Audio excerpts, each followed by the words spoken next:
Ontario that is just healthcare or represents healthcare workers? Any guesses? Jack? Now you. No. No. No. And I'm not gonna say even they're a union. They're something else. I'm not gonna swear in the morning, but no. Um, but good guess. ONA? Yes. ONA? ONA, that's right. Yes, ONA is the only other union, at least that I'm aware of, that only represents healthcare workers. When you look at QP, OPS2, Unifor, Liuna, and operating engineers, they have healthcare divisions, but they represent a multiple different kind of classifications and industries. So that is a quick snapshot of SEIU. We have a lot of different accomplishments, right? If you ever get a syringe, a needle, if you've ever gotten like the vaccine or just get any sort of injection, you see that now the needles have something that slides over them after they're used to kind of make sure that they don't get, no one pokes them. Well, SEIU pushed the government to mandate the safety engineered needles. And I think that was in the late 90s or early 2000s. Our former Secretary Treasurer, Kathy Carroll, led that work. So every time you see that kind of plastic thing go over the needle after it's been used, that's something that SEIU fought for to protect the health and safety of our healthcare workers. In 1995, we were one of the unions that led a general strike in the province of Ontario. That was during Mike Harris, if you remember him. He was the premier of Ontario. He did a lot of austerity, a lot of cutbacks to public services, layoffs. And in response to that, the labor movement came together in 95 and did a one-day general strike where every union member in Ontario was on strike for that one day as a sign of protest and resistance to Mike Harris's agenda. We were the ones who pushed the then Liberal government to bring in a significant pay increase for personal support workers in the home care industry, a 33% increase. At that point, I think they were getting minimum wage, which was, I think, $12.25, if I remember correctly. And then in one giant sweep of legislation, they went from $12.25 to $16.50 with a 33% increase, and that was called the a big home care campaign called Fulfilling the Promise. Charlene, our president, was the first female union president in Ontario, and I believe in Canada as well. She's a pioneer when it comes to female leadership within the union movement. And if it weren't for our advocacy, right, as a union, personal support workers and DSWs were really unknown before we started to talk about the plight of their working conditions and their overall profession in the media. So it was really our union that put PSWs and DSWs on the agenda within government and raised public awareness about what they do. And if you ever have time, go on our YouTube channel, and our great communications team did a lot of work back then. There's a lot of great videos. We got, at that point, the Minister of Health to spend a day in the life of a PSW. We even got, at that point, he wasn't the Prime Minister, but Justin Trudeau to also come and spend a day in the life of a PSW, and we got him to actually do some care with that PSW member. So check out our YouTube video channel for that. What we are really known for is two things within the labor movement: political action and organizing. As no other local organizes as many new members as we do. And even within SEIU International, which is 2 million members, dozens and dozens, if not 100 different locals, some of them much bigger than us, 90,000, 200,000 member strength locals. We are usually in the top three when we come to organizing, and we are, I would argue, the number one in Ontario for organizing new members into the union, which I'll talk about in a second, and political action, right? A lot of different unions partake in elections, but when it comes to political action, the resources and the strength that we have is really unmatched with other unions in Ontario, regardless of how many members they have. We were in 2015 the first union to have community seats that reflect equity-seeking groups represented on our executive board. That was a historical action taken by our officers to actually change the composition of our executive board to have seats that represent workers of colors, female workers, LGBTQ, disability, retired, and young workers. And that was really a big kickoff of focusing on equity and inclusion, something that Tayo and Ainsworth and all of us are really focused on. We developed My 65 Plus, and I'm hoping all of you have heard about that. That is a retirement savings vehicle for low-wage workers. What our union saw was a lot of our workers were falling behind and did not have adequate retirement savings. Getting a defined contribution or real pension plan for some of these low-wage workers was impossible. Employers were not agreeing, so we developed a unique product called My 65, which provides low-wage workers a vehicle for retirement. And then during the pandemic, we fought for PPE, pandemic pay. We were a leading voice for that, and we secured massive investments for the long-term care industry by the federal government. It was $1 billion that the federal government was going to give Ontario, but unfortunately, our Premier Doug Ford refused to take it because the federal government said that it had to go to wages, and Doug Ford did not agree. So just a snapshot of some of the big things that we have accomplished as a union.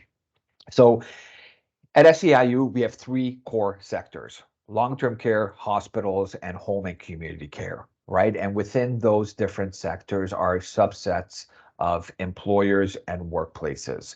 In LTC, nursing homes and retirement homes, the difference being between the two, a nursing home is a place where they provide far more a greater acuity and a greater level of care, right? So it's almost like hospital level care with, but obviously folks who are in their later stages of life.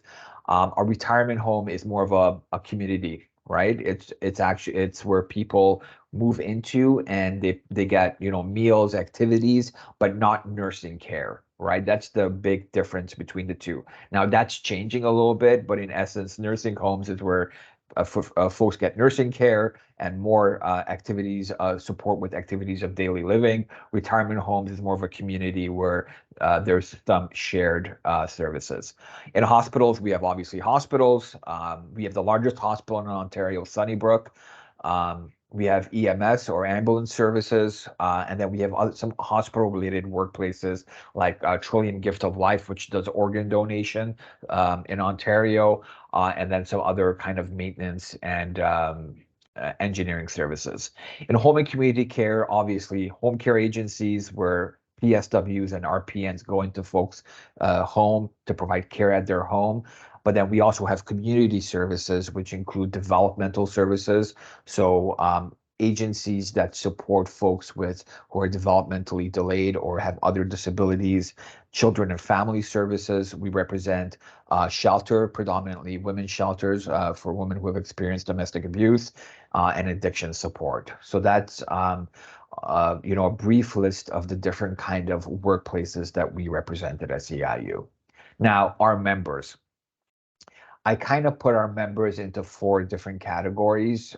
You could definitely make arguments about that there's more or less or who falls under who. But I think in my mind, there's four core categories. We represent regulated health professionals, or they're sometimes called allied health. And those are members who work in jobs that have a professional college, right? So for example, the RPNAO, nursing college, and what colleges do that's different from unions. Colleges really, are the leaders and really deal with professional practice issues, right? So what an RPN should do, how they should do it, and they kind of work with government on changing regulations when we talk about expanding the scope of RPNs, that they're allowed to do more things in regards to patient care and the rules of how that should be done. Those are the professional colleges. They don't deal with workplace conditions, working conditions. Those are things that unions deal with. So RPN, social workers, pharmacists, pharmacy aides, dietitians, occupational therapists, physiotherapists, lab techs. There are members, but they also have a professional college that deals with their professional practice of, their rights, not their rights, but their obligations to provide care, and they do training when their scope gets expanded and other sorts of things. So they have a professional college and they have a union, and our job is to protect their working conditions. Non-regulated health professionals, folks that require some level of education to do their job, but are not regulated in the sense of the word that they don't have a professional college, are folks like PSWs, and PSWs make up the biggest number of our members by far, based on classification. I think we have around, like, I want to say, like almost 20,000 PSWs in SEIU within our local. They're called different things in different workplaces. They could be called patient care assistant, patient support partners, patient services assistant, but their core is PSWs. And we have PSWs in all three sectors, in a lot of them, majority in long-term care, in hospitals, and in home and community care as well. Paramedics are another one that fall into that category, require college education and further education, but are non-regulated. MDRD are the folks that clean instruments in hospitals. They require some education as well, obviously, to make sure everything is sterile and properly disinfected. Activation aides that in long-term care kind of make sure that the residents there are getting up and moving and do activities with them. Obviously, trades. We have a lot of trades. Well, not a lot, but we have trades in the hospital sector, plumbers, electricians, those kind of trades, and health records. Health records are the folks that work in hospitals as well, that categorize charts and bill, and sometimes do the billing for the OHIP as well, and they require some education. Service staff, folks who provide support services within hospitals and long-term care. People do environmental services, dietary staff, patient transport, materials management, people who do the stocking, and then clerical staff, folks who do reception, work clerks or unit clerks, finance, and scheduling. So those are kind of our core sectors, who we represent, and kind of what they do. So before we go on, any questions about SEIU? No? Clear? Okay. So now I'm going to go a little bit into unions, right? Sorry. Yes. Christoph, it's not a question. I just want to raise, I missed one information at the beginning of this session, or two. So this session is being recorded. That's number one. And then number two is, after this session, we are open to send you a very short quiz on what you've learned today. I'm not trying to put any pressure on you, but it's just to encourage you to pay more attention. So I just wanted to put that information out there. Thank you so much, Christoph. Thank you, Tayo. So now we're going to talk a little bit about unions. So I found this great video from our from SEIU International about what a labor union is and why they're so important in society. It's about 3 minutes. Oh, sorry.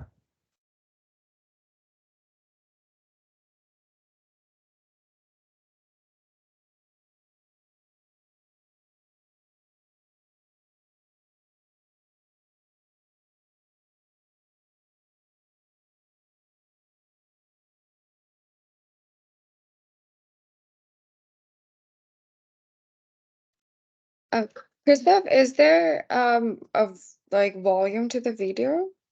You can't hear it? No. Okay, hold on. Let me just see what I need to do here. Device settings.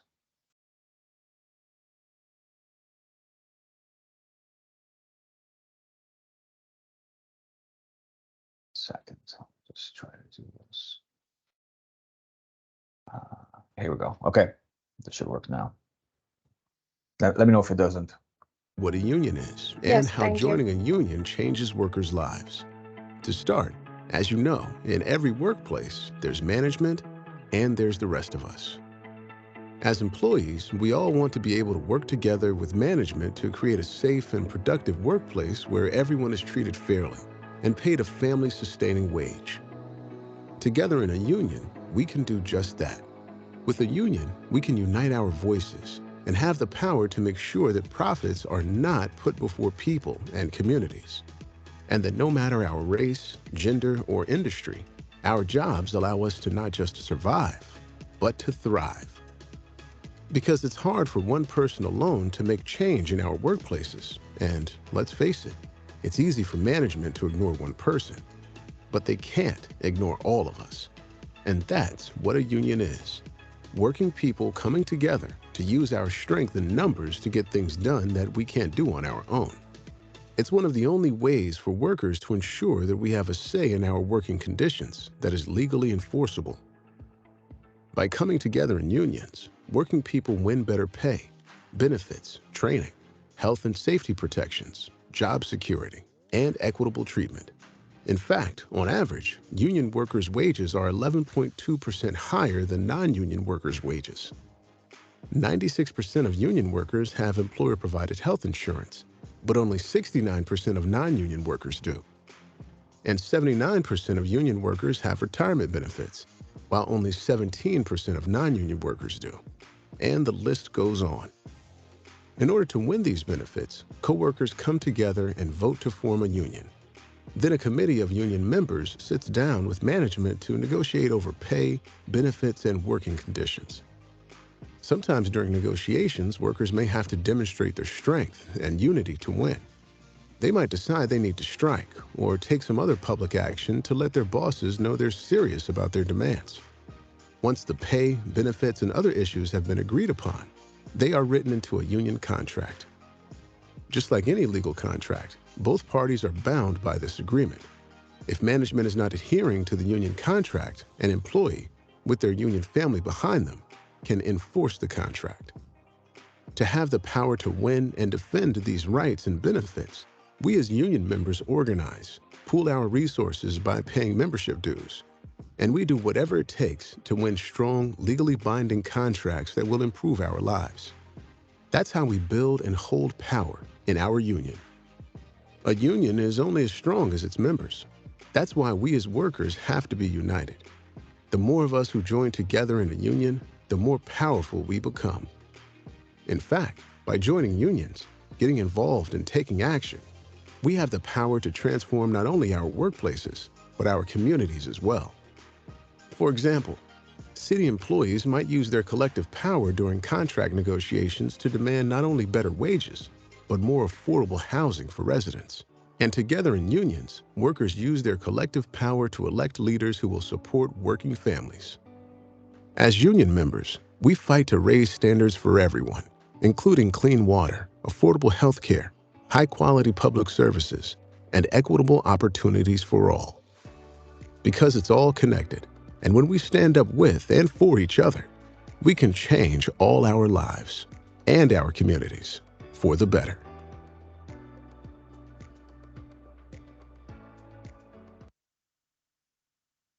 All right.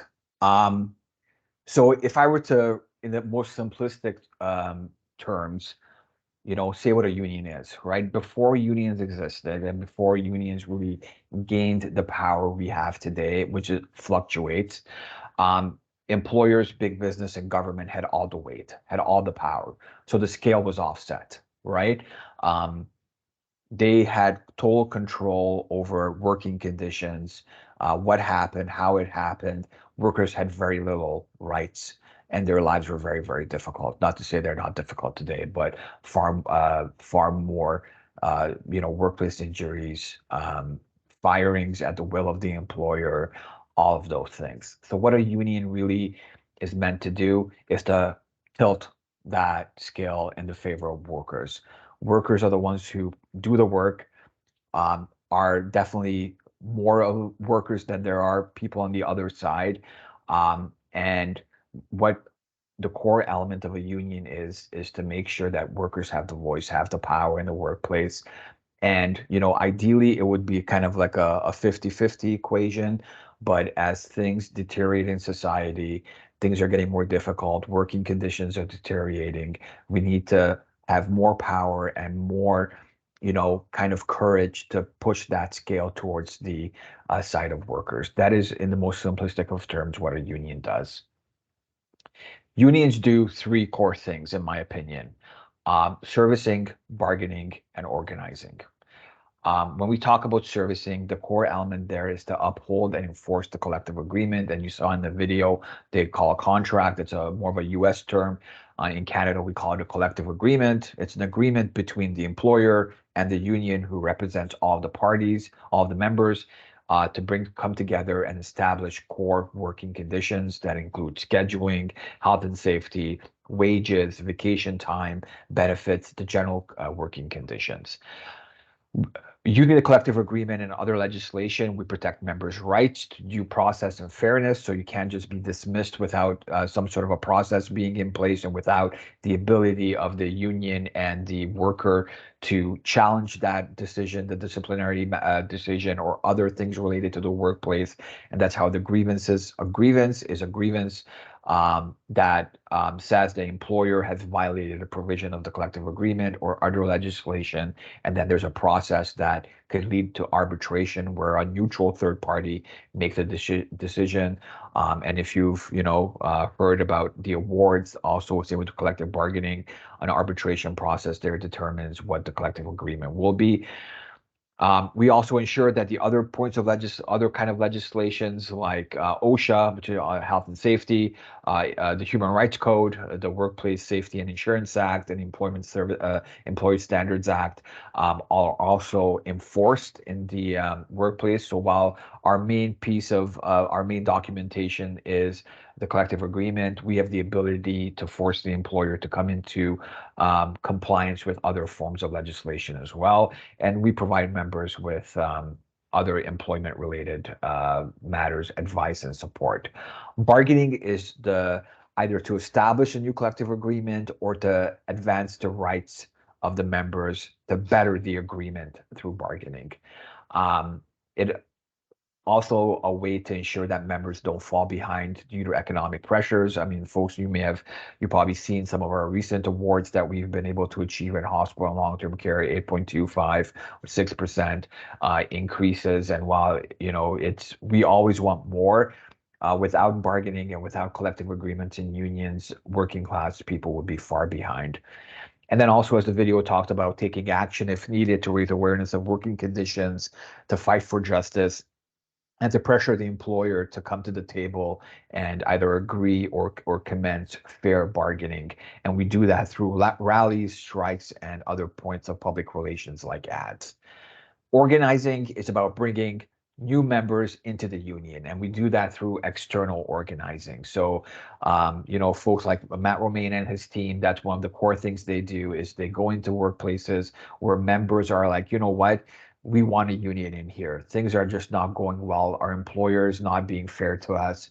We want to pool our resources, pool our voices, and form a union. And that's what the organizing department do. Organizing is also about internal organizing. So internal organizing is about empowering, educating, and mobilizing our current members, right? And that's something that the organizing department and really a lot of us do in this union. We go into the workplaces on a campaign, a specific topic. We try to mobilize our members, educate them about it. And we also do education and other forms of empowerment, of letting workers know that you have the power to make change and influence in your workplace and in society as a whole. And the other big category for organizing is political organizing, where we do the same thing, but in the face of government, right? And that's where we try to influence legislation, try to elect pro-worker politicians through political organizing. So those are pretty much the three different major categories of work that we do. There's a lot of number of other ones, and a lot of you on this call, be it communications, finance, administration. None of this would be possible if you weren't here and if you weren't doing the work that you did.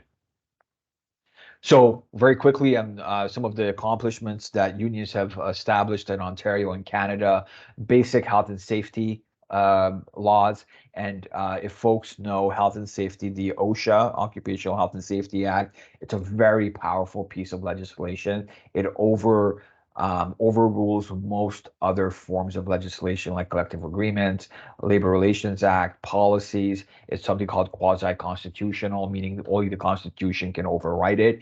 And this came to be the movement for really strong health and safety rules and laws in Canada came to be after there was a huge mine accident in Nova Scotia. I think 30 or so miners died, and those miners were talking about the poor health and safety in that mine for a long time, and they were ignored. Accident happened, a bunch of them died, and that was the catalyst. Monica, I think can you go on mute, Monica? So a lot of folks died, and that was a catalyst to unions really pressuring government, like we need health and safety laws. So that's how they came to be. The concept of a weekend time off, also union paid sick time, maternity and paternity leave. Anyone know which union in Canada pushed the government to bring in maternity leave? No? SEIU? No? Good guess, Jeff. No. We're definitely part of it. It was CUPW, the mail work, the postal workers. So CUPW was the one that really pushed for maternity leave. Also, the fight against racism and discrimination, unions have been a big part of that. Women's rights, improving general working conditions like breaks and vacation time, and the minimum wage. Those are, and there's the list goes on and on. None of these things just happened because politicians woke up one morning and said, let's just do this for workers. It was years and sometimes decades of unions and like-minded organizations pushing for these things that we just take for granted at this point in history. So unions are about harnessing the collective power and influence of workers. And then we use that power to better the lives of the working class. And obviously our focus is our members, but what we do affects the entire society. And there's a number of examples where I just read off that unions fought for our members and then fought that all workers should have it. And we use this power to push for systemic change. And then one of the things that we want to do through that kind of push for systemic change is to influence political outcomes and betterment of society. So now I'm going to go quickly into some political aspects. So obviously, the power that we harness through our membership, our collective strength and resources, we push to influence the political system. And the reason we do that is politicians and the legislative process and government has an enormous impact on working conditions. And sometimes, quite often, we can do things quicker to better the working conditions of our members through the political system than we can through collective bargaining. So being in a union means that you have to be political, because without engaging the political system, we are not going to make historic achievements. So I'm going to go through this quickly because this is, a lot of you already may know this. So under the Canadian Constitution Act of 1867, in Canada, we have 3 levels of government, right? And each of these different levels of government have their own elected representatives. So municipally, the unique thing about the municipal or regional government is that there is no political parties, right? There's no political parties. And some of the folks that you hear that belong to the municipal governments are school trustees, city councilors. Some of you may have regional councilors and the mayor. And, this presentation is somewhat Toronto-centric. In Toronto, our Olivia Chow is our mayor. The provincial level of government have MPPs, members of provincial parliament, right? In some other provinces, they're called MLAs. And provincial governments, each province has a premier, for us, Doug Ford, and ministers that are responsible for the different major portfolios like health, finance, transportation, education, and so on. The federal level of government, the people that are elected to the federal level of government are called MPs, members of parliament. And also they have federal ministers, and then obviously the prime minister, which is the first minister of Canada, who's in charge of the federal government. So Important to note, municipal governments in Canada belong to the province, and you've probably seen and heard of examples where the provincial government in Ontario has forced municipalities or cities to do something, and that's because they have the power under the Municipal Affairs Act to basically tell the cities to do this, don't do that, and override sometimes, unfortunately, the decisions of municipal government. Can anyone name any responsibilities or services that the municipal government provides or is in charge of? What does the School. city school? Schools. Yeah, education, Public schools, yes. TDSB type, the district Yeah. boards. hmm Public transportation, Transportation, yes. Public transportation, absolutely. cleaning the street, Yes, Housing. yes, yeah, housing, yeah. yes, yes. Good. Yeah. So city services, emergency services, roads, including repair, depending. So if you're in Toronto, again, sorry for being Toronto centric, but interestingly, so the DVP and the gardener are responsibilities of the city government because they're within the city of Toronto. The highways, 401, any 400 series highway is a responsibility of the province because they go through different cities. And that's a core element of how the three different levels of government work, is that if something is contained in a city or in a province, that is the responsibility of that level of government, right? So city things belong to the city, things that go through different cities, like a highway, for example, or power, or a number of other things, that's responsible of the province. And if something goes across or affects multiple provinces, it's a federal responsibility. That's basically how the system works. So anything regarding provincial governments, you think that's responsibility of a provincial government? Healthcare, education. Healthcare, education, yes. Anyone else? Yeah, like finance. It's just more on just the provincial level, like you said, right? With the highways, if it goes between cities, that's what the province takes care of. Exactly. Exactly. Yep. You guys got it. So the thing I'm going to focus in on healthcare, because healthcare, there are a number of things that belong to all three different levels of government. The thing that I think for us as a healthcare union that is important to realize is that the delivery of healthcare, who gets what services, which hospitals have which services, how are home care agency funded, what are the rules for long-term care, that is a provincial responsibility, right? But the money comes from the federal government because we all know when we pay taxes, who do we pay to? To the CRA, right? As our folks in finance have to deal with a lot, the Canadian Revenue Agency, right? So the federal government takes in money through income taxes and other forms of taxation, and then they provide through transfer payments, if you ever hear that phrase, to the provinces to run certain programs. But when it comes to taxes, each level of government has the ability to bring in new taxes, right? So we have the HST now. Before we had the GST, which was a federal government tax. The PST was the provincial, and then if you own a home or if you pay or you rent, it's embedded in your rent. We pay property taxes to the cities, right? Other big one for us is labor law, right? So working conditions and anything to do with labor, like the Employment Standards Act, when they try to end strikes, all of those things are responsibilities of the provincial government. So the province has a lot of power. And then you see the list here. One, funding cities and municipalities is also a provincial responsibility. And then how the education system works is as Ranveer mentioned, is a provincial responsibility. But then what often happens is the province downloads responsibilities on the city. So they may say, education is our responsibility. They said that this was a historical thing, but the cities have to actually run it. Same with the welfare system. If you have social assistance, it is funded through the province, but the cities have to actually run the systems. And when they're in a deficit, they have to kind of cover the bill. And that's a really unfair thing. By provincial statute or law, cities cannot have a deficit. They always have to have zero deficits. They can't be in debt. The province and the federal government can.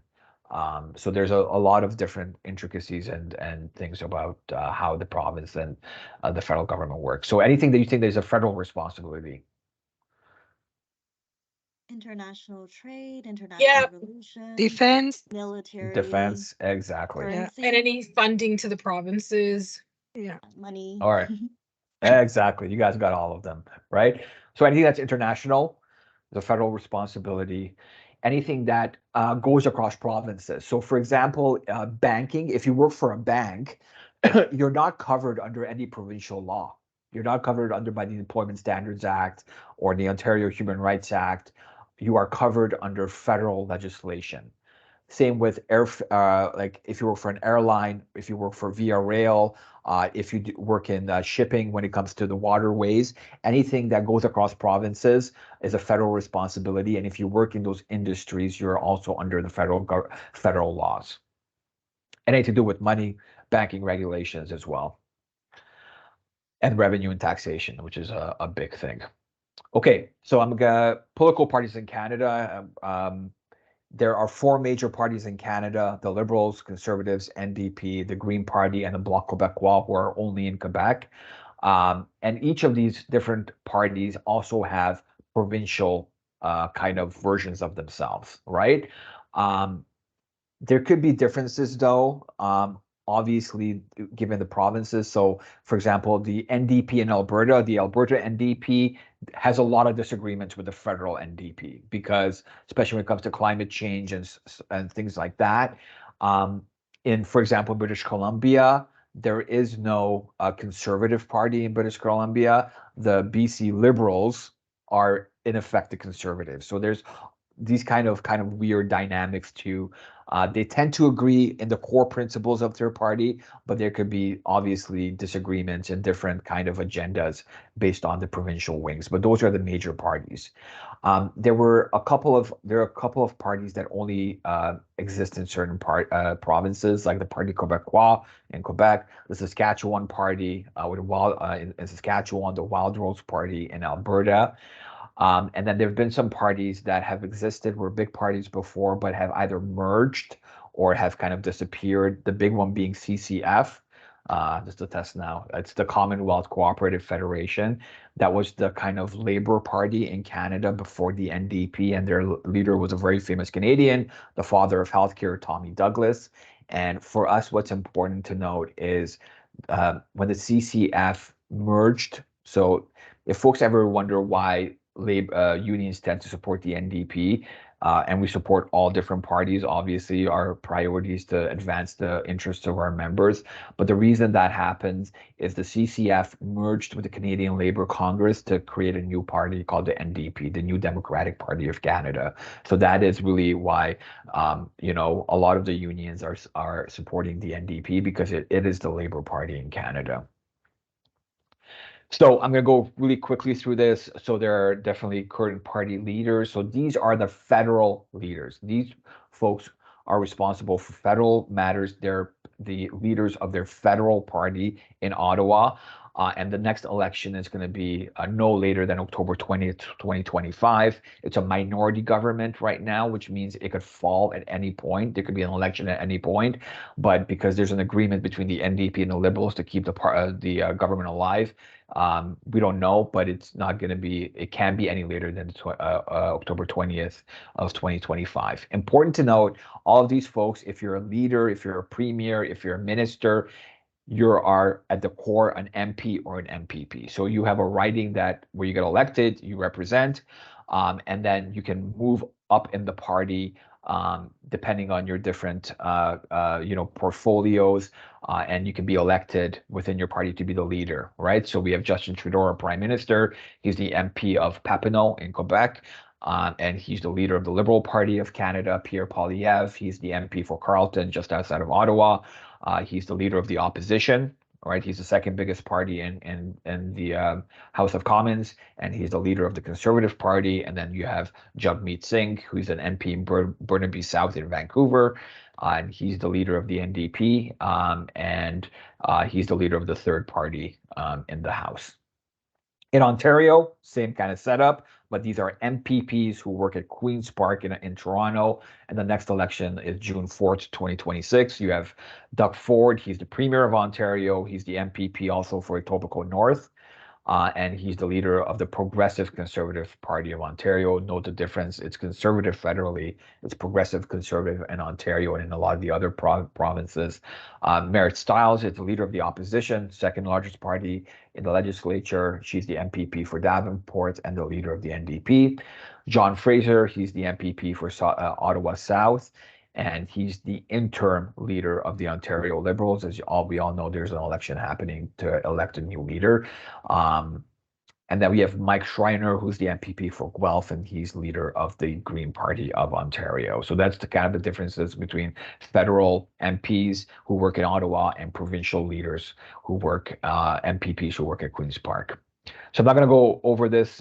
This is a political map of Ontario. So these are all the ridings. There's 124 ridings in the province of Ontario. You all live in one, and usually the riding provincially and federally is the same region. There are a couple that are not. And what you're seeing right here is the map of Ontario after the last election in 2022. And this is the outcome. So what you probably will see is if you look up here in Northern Ontario, this is a huge riding. Each riding has around 110,000 people in it, right? So if you take 110,000 people in Northern Ontario, that is a massive, massive area because people, there's small communities spread out. And then if you zoom in to, for example, in Toronto, Greater Toronto area, you can see a riding is basically a couple of city blocks because 110,000 people live in a couple of blocks in Toronto. So that's how the ridings are kind of established and the boundaries change from time to time. It's based on population growth. And what you'll notice up here, a lot of blue because we have a conservative majority government in Ontario right now. And then when you look into the core, like the downtown Toronto, you see a lot of NDP, some Liberal, same with Ottawa, some NDP, some Liberals here. Same with some of the St. Catharines, London, Windsor, and Hamilton. And what's unique about those are all working class cities. They had a lot of factories, either vehicle factories like GM and Ford, or Steel Town being Hamilton, more working class people who tend to vote either Liberal or NDP. Very quickly, organizational chart. So this is how the government, regardless of the level, kind of works. So you have the Premier or the Prime Minister who's in charge. This is a Ontario chart, so it's Premier.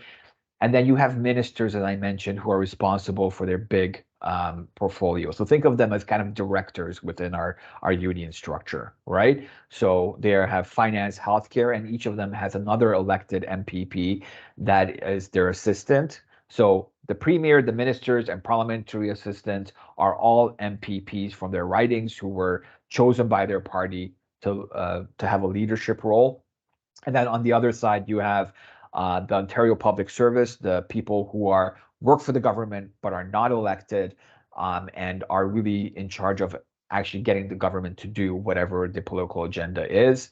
And on the right side, you have the political staff, people who work for the elected politicians, like chief of staff and minister's staff, people who are political and usually belong to the party that are in power. So most of the political staff, actually all of them right now, are conservative people who work for the Conservative Party or conservative supporters. And then the people on the left side are nonpartisan. They've been working for the government regardless of the party, who are experts in their fields. This is the picture of the cabinet right now. So these are all the ministers and assistant parliamentary assistants. You see Doug Ford in the center. And anyone know who's on the right of Doug Ford? This lady with the white hair? Right beside Doug Ford. No?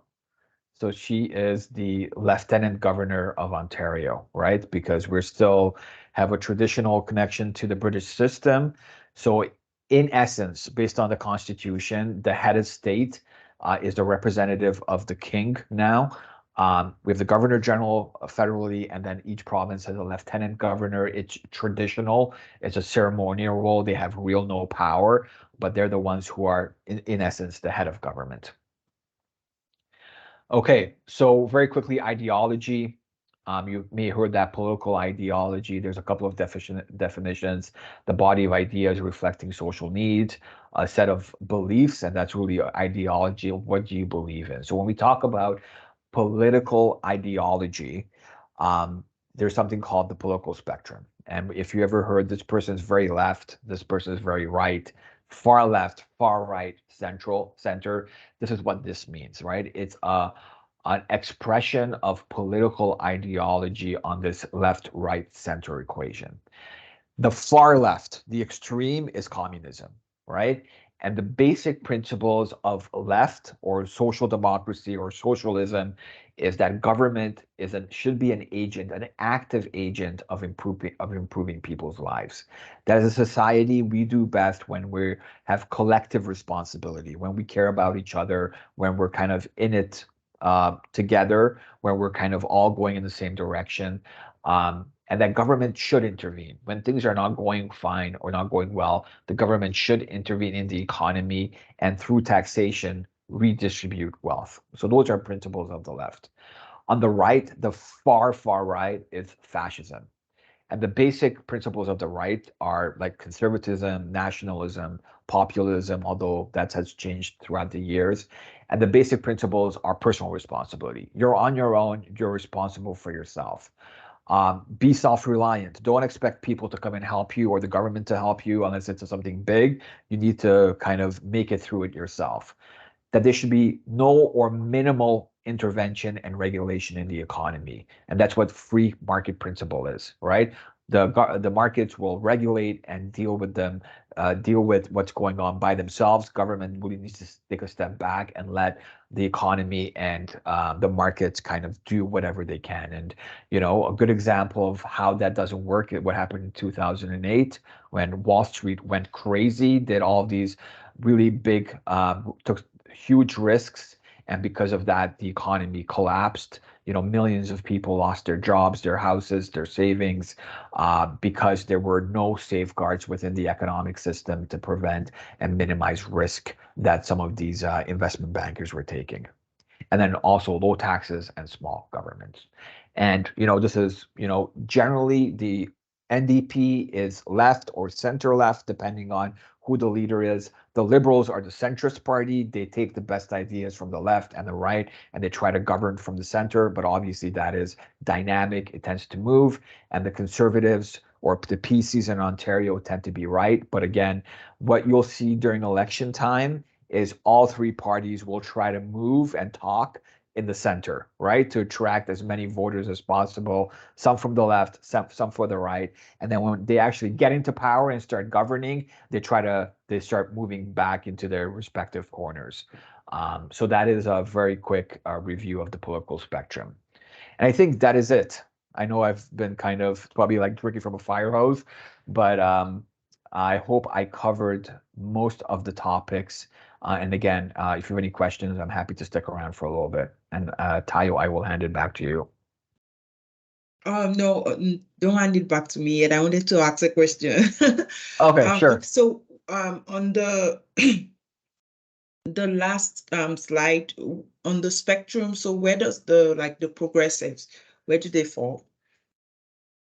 So progressives, yeah. So when you hear that phrase, someone's very progressive, that's usually on the left, right? So if you think about it, progressive is we want to move forward, we want new ideas, we want to do things differently, like equity and inclusion and reformatting the economy. That's a progressive value, right? On the other hand, is conservatives who say, no, let's slow it down, let's look at what has worked in the past, and if it's not broke, let's not change it. So that's progressive is a left-leaning term. But progressive conservative is right, because that's what the PCs are technically called, right? So like, Yes. I mean, the term tends to get used in various ways. So while we say progressives, if you're talking about PCs, that's conservative, right? But ideally, progressive technically does mean left. Yes, you're Right. 100% right, Ranveer. And that's a good, because if you remember Brian Mulroney, he was a progressive conservative on the federal level. And then what happened was the party lost basically all their seats.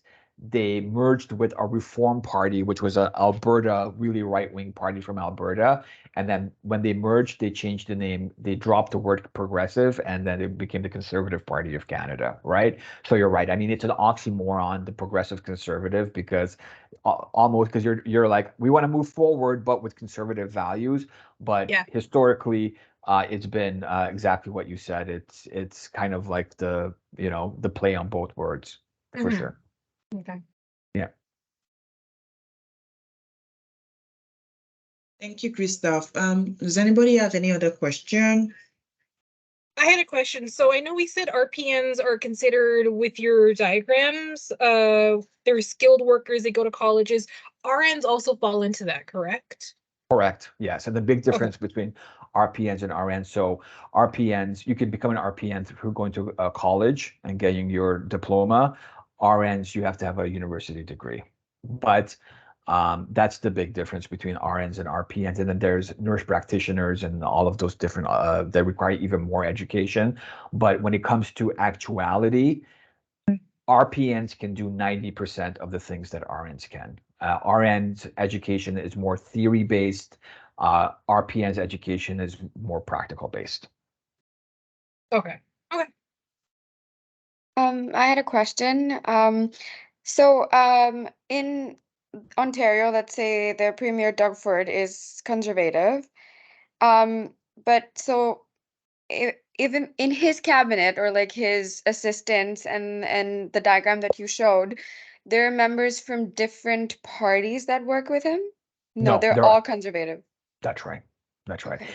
That would be a great system to have if you ever have a premier or prime minister that says, and it could happen. There's nothing that prevents it from happening, saying, you know what, I'm going to have a NDP member as Minister of Health. I'm going to have a Liberal Minister of Transportation. But in actuality, that never happens. It's whoever is in power picks who have these key roles.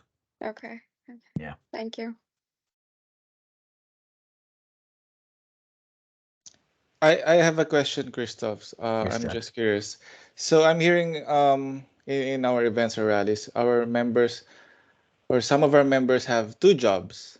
Mhm. So can they be a member of SEIU and then a member of another union in their second job? Yes, the short answer is yes, they can, right? So if you have a part-time PSW who works at an SEIU represented workplace, and then they work at a part-time or casual job at a QP or a uniform place, that's totally allowed. Yeah. What they Thank- can't do is try to change the union in their workplace to another union. That's forbidden by the Constitution, for obvious reasons. But yes, Okay, thank you. no problem. Oh, I had another question. Yes. So with let's say Trudeau being part of the Liberal Party and then Doug Ford in Ontario being part of the Conservative Party, like according to you, how has the relationship been governing that? Because Trudeau has more of say, or how does it work? That's a great question, Navita. And it really depends on how well they can support each other, right? Because sometimes, and you've probably seen on the news, Doug Ford has either been very like congratulatory and thankful for the federal government coming in and supporting this initiative and how well they work together to benefit all Ontarians and Canadians. And then you hear them say the exact opposite of each other, that the federal government isn't pulling their weight, they're not supporting this, or Justin Trudeau saying, this was a provincial mistake. Why did they do this? So it really depends on the topic, right? I mean, listen, politicians, as soon as they get elected, their mind is about how am I going to get reelected? And if they think working well with the other level of provinces is going to help them accomplish that, they will do that irrespective of parties. If they think being aggressive and opposing whoever's in power federally or provincially is going to benefit them, then they will do that. And if you watch the national or any CBC or like national level news, you will constantly see that drama play out. Okay, thank you. No problem.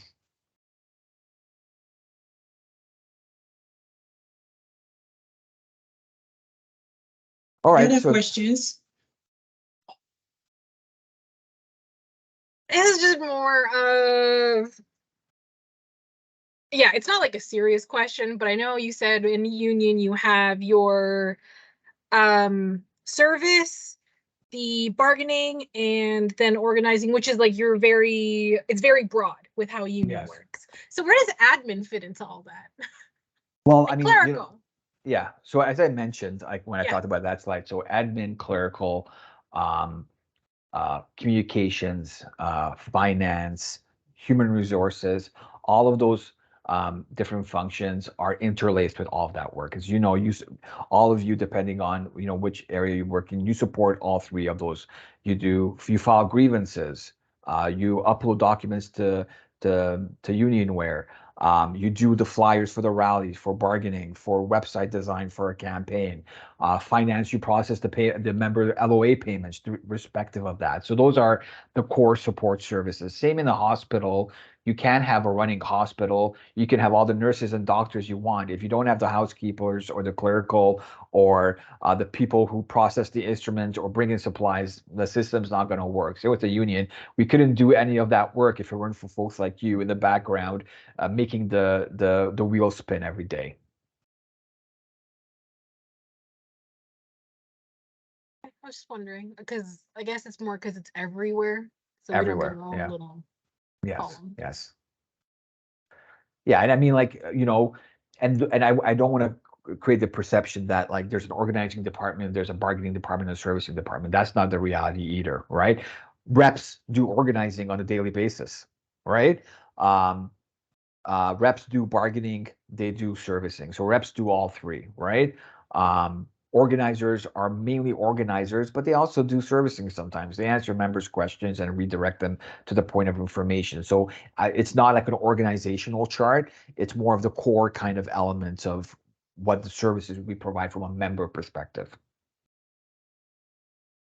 Okay. Yeah. Okay. Thank you. Just wanted to, yeah. So it's more elements. Got it. Yes, yeah. Any other questions? Okay. Okay, so this concludes this training session. I want to say thank you to everyone that has attended this session and just giving your time. I hope it has been very informative and very useful, and I hope it's going to be helpful in your work moving forward. Christophe, I want to I don't know how many times I'm going to say this, but thank you for your time and for your preparation. In spite of your busy schedule, you still, you prepared. So thank you so much. I will be sending the quiz in the next 1 hour. Please, it's going to take about 5 to 7 minutes to complete. Please so kindly help us complete the quiz. It's going to help us with regards to moving this forward. Once again, thank you so much, everyone, and please enjoy the rest of your day. Thank you. Thank you. you. Thank Thanks. you. Bye-bye. Thank you, Bye. Bye, Christophe. everyone. Bye. Thank you, Bye. Christophe. Bye. Bye. Bye. Bye.